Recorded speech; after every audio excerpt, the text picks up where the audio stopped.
It won't be the rupee. It won't be the yuan. It won't be any of these single currencies that will be a reserve currency. But what it will be is a common settlement currency that has the potential to morph into a reserve currency. And in the meantime, they will take commodities that will replace treasuries, which can be weaponized. And that's where I think we're heading. So do I think that there will be a common settlement currency, common reserve currency? Yes, over time there will be.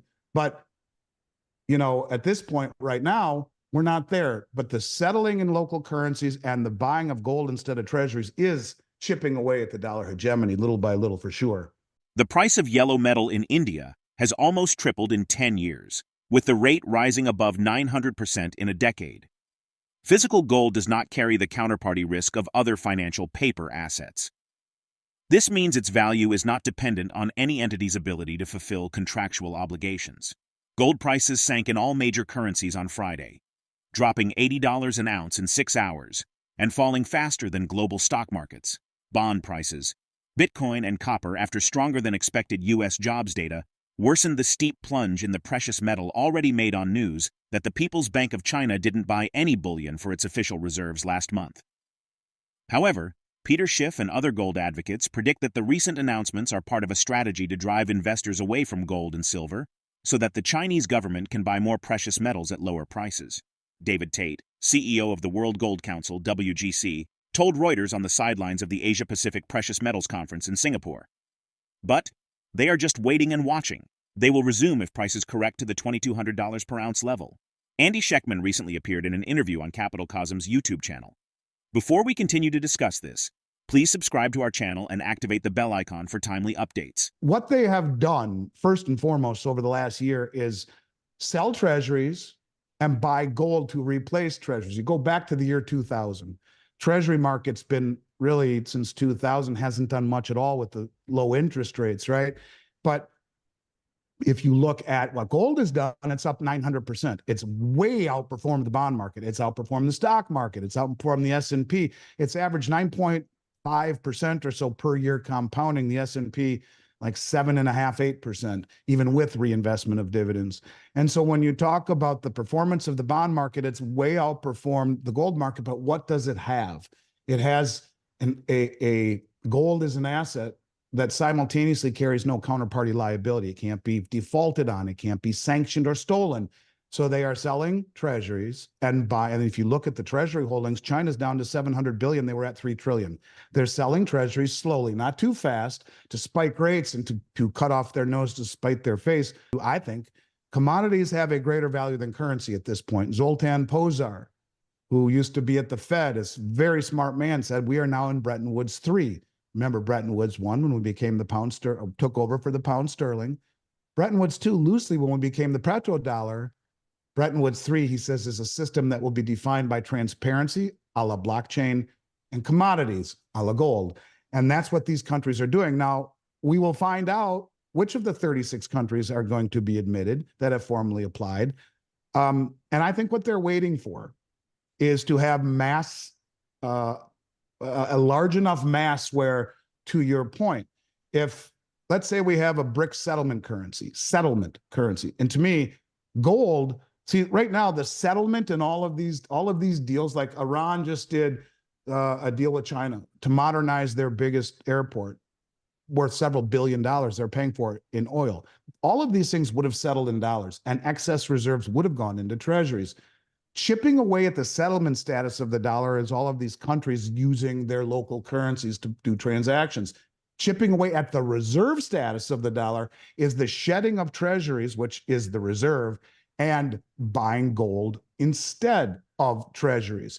So you're chipping away both at the reserve and the settlement and the reserve status of the dollar. So if you have enough countries, let's say you have 50 countries that represent 75% of GDP, the majority of human population, all this stuff, you can trade and get the BRICS settlement currency with whichever country you do business with. But then if you want to buy something, instead of taking rupee and having to deal with India, you can get the BRICS settlement currency and buy whatever you want from any of the 50 countries that have goods and services to sell.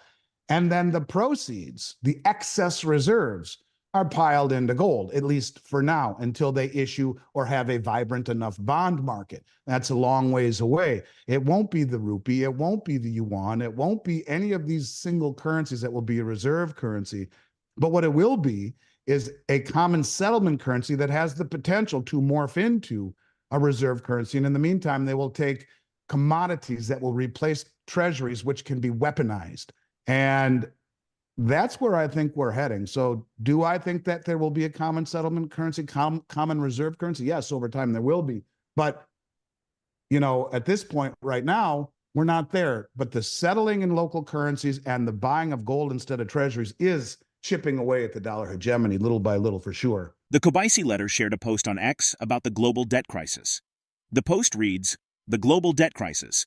Total world government's debt hit a whopping $315 trillion in Q1 2024, a new all-time high. In Q1 alone, total global debt increased by $1.3 trillion. At the same time, emerging markets debt hit $105 trillion, rising by approximately $50 trillion in just a decade, with the biggest increase in China.